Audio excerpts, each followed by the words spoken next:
শান্ত হও ছেলে। বিশ্বাস করুন, সত্যি বলছি। কি বলছো তুমি? দাবি করেছেন যে প্রকৃতির জ্বালানি গায়ে রুতে এসে আপনার কাঁদতে পারতেন। কি সত্যি বলছো? হ্যাঁ, বিশ্বাস করুন। এই উড়োজাহাজকে টেক অফ করতে দেবেন না কোনো মতে, নইলে 300 মানুষের মৃত্যুতে আপনাদের ঘাড়েই চাপবে।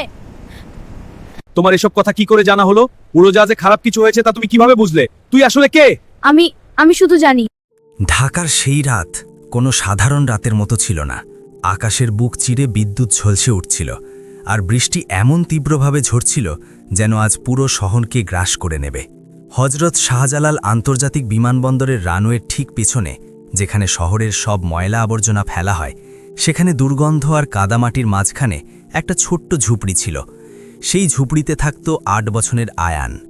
আয়ানের না কোনো মা বাবা ছিল, না কোনো আপনজন। তার কাজ ছিল সারাদিন প্লাস্টিকের বোতল কুড়িয়ে বেড়ানো আর রাতে বিমানবন্দরের জাল দেওয়া দেয়ালের কাছে বসে উড়ন্ত উড়োজাহাজগুলো নিঃশব্দে দেখা। কিন্তু আয়ানের মধ্যে কিছু একটা অদ্ভুত ছিল। যখনই কোনো বড় বোয়িং বিমান গর্জন করে তার মাথার ওপর দিয়ে যেত, তখন তার মাথায় অসহ্য যন্ত্রণা উঠত। তার চোখের সামনে ঝাপসা ছবি ভেসে উঠত। লাল বাতি জ্বলছে, সাইরেনের তীব্র শব্দ আর জ্বলন্ত ককপিট। আজকের রাতে সেই যন্ত্রণা তার চরম সীমায় পৌঁছে গিয়েছিল। আয়ান বৃষ্টিতে ভিজতে ভিজতে বিমানবন্দরের সীমানা দেয়ালের কাছে দাঁড়িয়েছিল। তার দৃষ্টি ছিল রানওয়েতে দাঁড়ানো ফ্লাইট 88-এর ওপর। এটা ছিল একটা বিশাল জাম্বোজেট, যাতে 300-র বেশি যাত্রী ছিল এবং যেটা দুবাইয়ের উদ্দেশ্যে উড়ান দেওয়ার জন্য প্রস্তুত হয়েছিল। যেই ফ্লাইট 808-এর ইঞ্জিন স্টার্ট হলো, আয়ানের মাথায় একটা প্রচণ্ড বিস্ফোরণের শব্দ অনুভূত হলো। এবার ছবিগুলো আর ঝাপসা ছিল না, তাকে সবকিছু পরিষ্কার দেখা যাচ্ছিল। তার মনে পড়ে গেল একটা ঢিলে ভালভ, হাইড্রোলিক সিস্টেমে রিসেভ, আর টেক অফের ঠিক 40 সেকেন্ড পর একটা ভয়াবহ বিস্ফোরণ। না, এটা ঘটতে পারে না, আয়ান বিড়বিড় করে উঠল। তার গলার স্বর ছিল 8 বছরের একটা বাচ্চার, কিন্তু তার চোখে যে আতঙ্ক ছিল সেটা কোনো অভিজ্ঞ ব্যক্তির মতো। তাকে জানা ছিল তাকে ঠিক কি করতে হবে।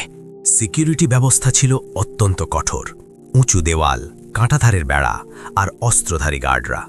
কিন্তু আয়ানের কাছে সেই দেওয়ালের একটা গোপন ছিদ্রের কথা জানা ছিল, যেটা সে আবর্জনা কুড়োতে গিয়ে খুঁজে পেয়েছিল, যেখান দিয়ে বৃষ্টির পানি নর্দমায় গড়িয়ে পড়ে।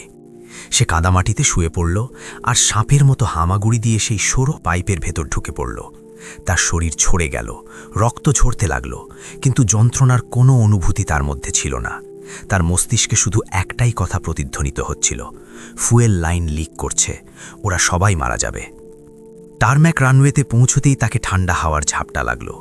সামনে বিশাল উড়োজাহাজ ধীরে ধীরে ট্যাক্সি করছিল। বৃষ্টি আর অন্ধকারের কারণে দৃশ্যমানতা খুবই কম ছিল। আয়ান দৌড় শুরু করল। একটা ছোট্ট ময়লা ধুলোয় মাখা বাচ্চা দুনিয়ার সবচেয়ে নিরাপদ স্থানগুলোর একটায় মৃত্যুর মুখোমুখি ছুটে যাচ্ছিল। একজন সিকিউরিটি গার্ড চিৎকার করে উঠল, হে, ওখানে কে আছে? সাইরেন বেজে উঠল। আয়ান থামল না। সে সোজা উড়োজাহাজের নাকের চাকা, নোজ গিয়ারের দিকে ছুটল। উড়োজাহাজ তখনও থেমেছিল। পাইলট এটিসি থেকে ক্লিয়ারেন্স নিচ্ছিল। আয়ান পাগলের মতো ল্যান্ডিং গিয়ারের কাছে পৌঁছে গেল, আর তার হাতে ধরা একটা লোহার রড, যেটা সে আবর্জনা থেকে তুলে নিয়েছিল, দিয়ে চাকার ওপর জোরে জোরে আঘাত করতে লাগল। থামাও, এটাকে উড়তে দিও না, ইঞ্জিন নম্বর 2 ফেটে যাবে। সে তার সমস্ত শক্তি দিয়ে চিৎকার করল, কিন্তু জেট ইঞ্জিনের প্রচণ্ড শব্দে তার কণ্ঠস্বর হারিয়ে গেল। ঠিক তখনই বিমানবন্দর সিকিউরিটি ফোর্সের জিপ সেখানে এসে পৌঁছল। কমান্ডোরা বন্দুক তাক করে ফেলল। নড়াচড়া করবি না, হাত ওপরে তোল। আয়ান হাত ওপর করল না। সে যা করল তা একটা সাধারণ আবর্জনা কুড়নি বাচ্চা কখনো করতে পারত না। সে মাটিতে পড়ে থাকা একটা পাথর তুলে নিল আর সেটা ঠিক সেই জায়গায় ছুঁড়ে মারল যেখানে নোজ গিয়ারের সেন্সর লাগানো ছিল। সেন্সর ভেঙে যেতেই ককপিটে অ্যালার্ম বেজে উঠল।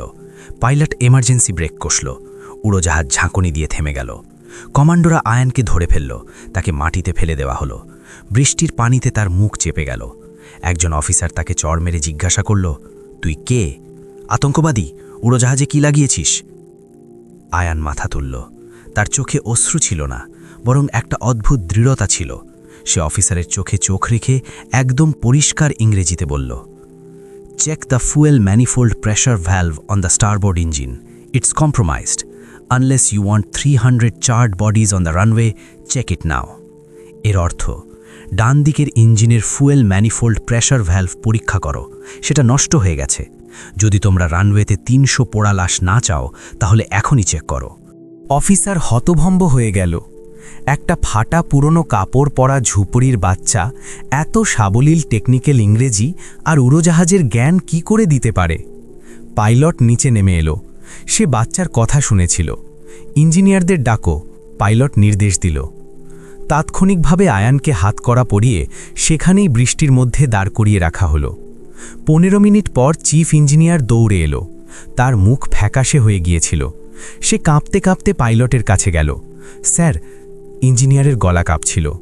বাচ্চাটা ঠিকই বলেছে, ভালভের সিল ফেটে গেছে।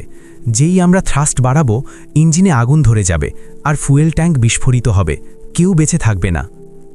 চারদিকে নিস্তব্ধতা নেমে এলো। 300 যাত্রীর জীবন রক্ষা পেয়েছে। সবার দৃষ্টি আয়ানের ওপর নিবদ্ধ। পুলিশ কমিশনার এগিয়ে এসে জিজ্ঞাসা করল, তোমার এসব কি করে জানা হলো? তুমি কে? আয়ানের চোখের সামনে অন্ধকার ঘনিয়ে আসছিল। পূর্বজন্মের স্মৃতি আর বর্তমান জন্মের দুর্বলতা তার ওপর ভারী হয়ে চাপছিল। অজ্ঞান হওয়ার ঠিক আগ মুহূর্তে সে একটা নাম বিড়বিড় করে উঠল। এমন একটা নাম যেটা 10 বছর আগে খবরের কাগজের শিরোনাম হয়েছিল। আমি ক্যাপ্টেন হামজা খান। আর সে লুটিয়ে পড়ল। পরবর্তী 48 ঘন্টা দেশের মিডিয়ার জন্য ঝড়ের মতো ছিল। প্রতিটি নিউজ চ্যানেলে একই খবর প্রচারিত হচ্ছিল। আবর্জনা কুরুনি বাচ্চা 300 জীবন বাঁচিয়েছে। এটা কি পুনর্জন্ম না কোনো গভীর ষড়যন্ত্র? আয়ানকে একটা উচ্চ নিরাপত্তা সম্পন্ন সামরিক হাসপাতালে রাখা হয়েছিল। তাকে আতঙ্কবাদী বলে মনে করা হচ্ছিল না, কিন্তু যা সে করেছে তা সাধারণ কিছু নয়। গোয়েন্দা বিভাগ আইবির সবচেয়ে কঠোর অফিসার রহিমকে এই ঘটনার তদন্তের দায়িত্ব দেওয়া হয়। রহিমের পুনর্জন্মের মতো বিষয়ে একটুও বিশ্বাস ছিল না। তার মনে হচ্ছিল এই বাচ্চাকে কোনো আতঙ্কবাদী সংগঠন ব্যবহার করেছে, যাদের উড়োজাহাজের ত্রুটির কথা আগে থেকে জানা ছিল। জিজ্ঞাসাবাদ কক্ষে একদিকে কাঁচের দেওয়াল ছিল, অন্যদিকে আয়ান বসেছিল। তাকে এখন পরিষ্কার কাপড় পরিয়ে দেওয়া হয়েছে, কিন্তু তার ছোট্ট শরীর চেয়ারে অদ্ভুত লাগছিল। রহিম ভেতরে ঢুকে ফাইলটা টেবিলে ছুঁড়ে ফেলল। তো ক্যাপ্টেন হামজা, রহিম ব্যঙ্গ করে বলল, তোমার বয়স 8 বছর, আর হামজা খানের মৃত্যু 9 বছর আগে একটা উড়োজাহাজ দুর্ঘটনায় হয়েছে। গণিত মিলছে না আমার বন্ধু? আয়ান রহিমের দিকে তাকালো। তার বসার ভঙ্গি, শরীরের ভাষা পাল্টে গেল। সে আর সিটিয়ে থাকা বাচ্চা মনে হচ্ছিল না। সে এমনভাবে বসল যেমন কোনো সিনিয়র অফিসার তার জুনিয়রের সঙ্গে কথা বলে। আয়ান শান্ত ও গম্ভীর স্বরে বলল, গণিত সেদিনও মিলেনি রহিম, যেদিন আমার ফ্লাইট 401 বঙ্গোপসাগরের ওপর হারিয়ে গিয়েছিল। রাডার থেকে সিগন্যাল 2 মিনিটের জন্য অদৃশ্য হয়েছিল, কিন্তু ব্ল্যাক বক্স কখনো উদ্ধার হয়নি। রিপোর্টে লেখা হয়েছিল পাইলটের ভুল, কিন্তু সেটা ভুল ছিল না, সেটা ছিল টারবাইন ব্লেডের ব্যর্থতা। রহিমের পায়ের তলা থেকে মাটি সরে গেল। ফ্লাইট 401-এর তদন্ত রিপোর্ট গোপনীয় ছিল। তাতে পাইলটের ভুলই উল্লেখ করা হয়েছিল, যাতে এয়ারলাইন কোম্পানির বদনাম না হয়, কিন্তু প্রকৃত কারণ ছিল টারবাইন ব্লেড। এই তথ্য শুধু তদন্ত কমিটি আর মৃত পাইলটই জানতে পারত। রহিম চিৎকার করে উঠল, তোমার পেছনে কে আছে?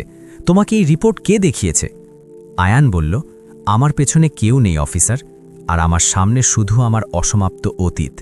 যদি বিশ্বাস না হয় তাহলে আমাকে একটা ফ্লাইট সিমিউলেটরে নিয়ে চলো, অথবা আমার স্ত্রীর সঙ্গে দেখা করিয়ে দাও। তোমার স্ত্রী? রহিম হাসল।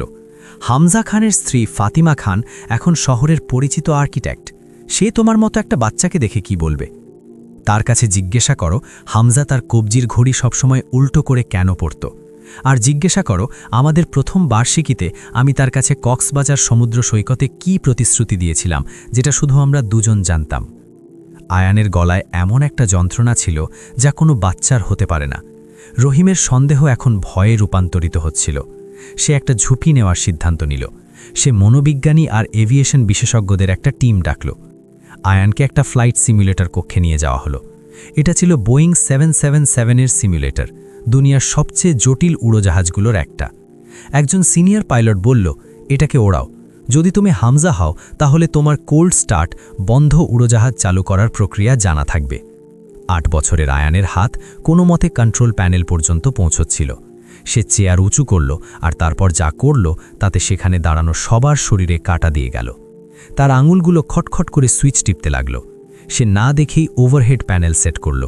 এটিসির ভাষায় কথা বলল, tower is alpha bravo Charlie, request for taxi. সে শুধু উড়োজাহাজ উড়ালেই না, সিমুলেটরে সেট করা ঝড়ো আবহাওয়াতেও তাকে নিরাপদে ল্যান্ড করালো। ল্যান্ডিং এত মসৃণ ছিল যে সেখানে দাঁড়ানো পুরনো পাইলটরা তালি দেয়নি, বরং নীরব হয়ে গিয়েছিল। এটা ছিল মাসেল মেমোরি, এটা রটানো জ্ঞান ছিল না, এটা ছিল বছরের পর বছরের অভিজ্ঞতা যা সেই ক্ষুদ্র শরীরে বন্দী হয়েছিল। খবর বাইরে ছড়িয়ে পড়ল। এখন ফাতিমা খানের কাছেও বিষয়টা পৌঁছে গেছে। সে পুলিশ কমিশনারকে ফোন করল। সে ক্রোধে ফুঁসছে, আমার মৃত স্বামীর সঙ্গে মজা করা বন্ধ করো। এই ভণ্ড বাচ্চাটা কে? আমি তার সঙ্গে দেখা করতে চাই আর তার মিথ্যে উন্মোচন করতে চাই। রহিম আয়ানের দিকে তাকালো। তৈরি হয়ে যাও, রহিম বলল। ফাতিমা আসছে। যদি একটা উত্তরও ভুল হয় তাহলে তুমি সারা জীবন জেলে পচবে। আয়ানের চোখে একটা অদ্ভুত ঝিলিক এলো, আশা আর ভয়ের মিশ্রণ। আমি প্রস্তুত, কিন্তু সেই কি প্রস্তুত? ফাতিমা খান পুলিশ স্টেশনের প্রাইভেট রুমে বসেছিল। হামজাকে হারানোর 9 বছর হয়ে গেছে, কিন্তু তার দুঃখ আজও তার চোখে তাজা। সে আর বিয়ে করেনি, সে আজও হামজার স্মৃতির ওপর ভর করে বেঁচে আছে। আর আজ পুলিশ বলছে একটা আবর্জনা কুড়ুনি বাচ্চা তার স্বামী। এটা তার ক্ষতের ওপর লবণ ছড়ানোর মতো। দরজা খুলল। রহিম আয়ানকে নিয়ে ভেতরে এলো। আয়ান ফাতিমাকে দেখামাত্র থমকে গেল। 8 বছরের বাচ্চা একজন 35 বছরের মহিলাকে এমনভাবে দেখছিল যেমন কোনো প্রেমিক বছরের পর বছর পর তার প্রিয়াকে দেখে। ফাতিমা রেগে দাঁড়িয়ে উঠল। তো তুমিই সেই? তোমার লজ্জা শরম নেই? কার দেওয়া স্ক্রিপ্ট করছো এখন? আয়ান কিছু বলল না, সে ধীরে ধীরে এগিয়ে গেল। পুলিশরা তাকে থামাতে এগোলো, কিন্তু রহিম তাদের থামার ইশারা করল। আয়ান ফাতিমার সামনে দাঁড়ালো। তার গলা ফাতিমার কোমর পর্যন্তও পৌঁছল না। আয়ান আস্তে করে বলল। ফাতিমার শরীরে যেন বিদ্যুৎ খেলে গেল। হামজা তাকে একা থাকলে এভাবেই ডাকত। চুপ করো, ফাতিমা চিৎকার করল। এই নাম পাবলিক ডোমেনে নেই। হয়তো তুমি আমার ডায়েরি চুরি করেছ। আমার প্রমাণ চাই, জোরালো প্রমাণ। আয়ান গভীর শ্বাস নিল। তোমার মনে আছে আমার শেষ ফ্লাইটের ঠিক আগে আমরা ঝগড়া করেছিলাম? তুমি চেয়েছিলে আমি সেই উড়ান না নিই, কারণ আমাদের মেয়ে রাইসার স্কুলে প্রথম দিন ছিল। আমি বলেছিলাম ফিরে এসে তাকে আইসক্রিম খাওয়াবো। আমি ফিরিনি। এখন আমাকে ক্ষমা করে দাও। ফাতিমার মুখ সাদা হয়ে গেল। এই কথা কেউ জানত না। সেই সকালের ঝগড়া শুধু তাদের দুজনের মধ্যেই হয়েছিল। এটা কাকতালীয় হতে পারে। ফাতিমা কাঁপতে লাগল। আরও কিছু বলো, এমন কিছু যেটা আমাদের বেডরুমে। আয়ান মাঝপথে বলল, ওয়ার্ডরোবের পেছনে একটা ছোট সেফ আছে। তার কোড তোমার জন্মদিন নয়, না আমার মৃত্যুর তারিখ। তার কোড হলো 049, যেদিন আমরা প্রথমবার সেই কফি শপে দেখা করেছিলাম। আর সেই সেফের ভেতর সবচেয়ে নিচে একটা নীল খাম আছে। আমি সেটা তোমার জন্য লিখেছিলাম এই ভয়ে যে যদি আমার কিছু হয়ে যায়।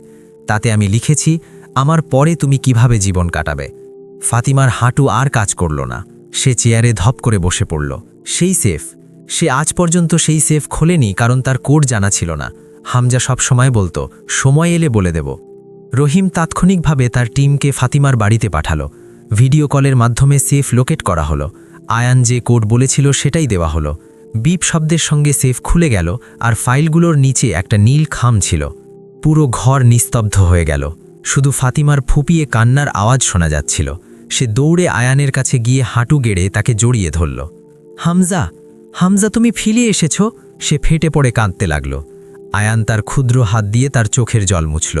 সেই দৃশ্য হৃদয় বিদীর্ণ পারার মতো ছিল। একজন স্ত্রী তার স্বামীকে একটা বাচ্চার রূপে পেয়েও হারাচ্ছে। আয়ান ভারী গলায় বলল, আমি ফিরে আসিনি। আমি এখন শুধু তোমাকে বিদায় বলতে এসেছি, যেটা সেদিন বলতে পারিনি। যেও না। ফাতিমা তার হাত ধরে ফেলল। আমরা তোমাকে আমাদের সঙ্গে রাখব। আমি তোমাকে অ্যাডপ্ট করে নেব। তুমি আমার ছেলে হয়ে থাকতে পারো। এটাই ছিল গল্পের সবচেয়ে বড় সাসপেন্স আর সবচেয়ে যন্ত্রণাদায়ক মোড়। আয়ান আস্তে করে তার হাত ছাড়িয়ে নিল। সে রহিম আর মিডিয়ার ক্যামেরার দিকে তাকালো। তারপর ফাতিমার চোখে চোখ রেখে বলল, আমি তোমার সঙ্গে থাকতে পারি না। এখন ভেবে দেখো, তুমি কি আমাকে কখনো ছেলে মনে করতে পারবে? তাহলে তুমি কি করবে? আয়ান হেসে বলল, আমার অসমাপ্ত স্বপ্ন পূরণ করতে হবে। গতবার আমার উড়ান অসম্পূর্ণ রয়ে গিয়েছিল। এবার আমি আবার পাইলট হব, কিন্তু নিজের পরিশ্রমে, এই নতুন জীবনের জন্য। সরকার আয়ানের পড়াশোনা আর লালন পালনের সম্পূর্ণ দায়িত্ব নিল। তাকে একটা ভালো বোর্ডিং স্কুলে সঙ্গীত পাঠানো হলো। যাওয়ার সময় ফাতিমা তাকে বিমানবন্দরে ছাড়তে এলো। আয়ান ঘুরে তাকালো। ফাতিমা এখন আর কাঁদছিল না। তার মুখে একটা শান্তি ছিল, একটা ক্লোজার, যেটা তাকে 9 বছর ধরে পায়নি। আয়ান গেটের দিকে পা বাড়ালো। তখনই পেছন থেকে একটা উড়োজাহাজ টেক অফ করছিল। আয়ান থামল। সে আকাশের দিকে তাকিয়ে একটা স্যালিউট দিল, তার আগের সঙ্গীত জীবনকে, তার স্মৃতিকে। সে জানত যে স্মৃতিগুলো ধীরে ধীরে ঝাপসা হয়ে যাবে যতই সে বড় হবে। হামজা খান এখন সত্যিই মরে গেছে, আর আয়ানের জন্ম হয়েছে। গল্পের শেষ একটা আশার সঙ্গে হলো, কিন্তু পাঠকের মনে একটা প্রশ্ন চিরকালের জন্য রেখে গেল। আমরা কি সত্যিই মরি নাকি শুধু শরীর বদলাই? বন্ধুরা, আমাদের এই গল্পটি আপনাদের কেমন লাগলো এটা আমাদের কমেন্ট করে অবশ্যই জানাবেন, এবং ভিডিওটি শেষ পর্যন্ত দেখার জন্য আপনাদের ধন্যবাদ। এমন আরও গল্প দেখতে আমাদের এই চ্যানেলটি সাবস্ক্রাইব করুন।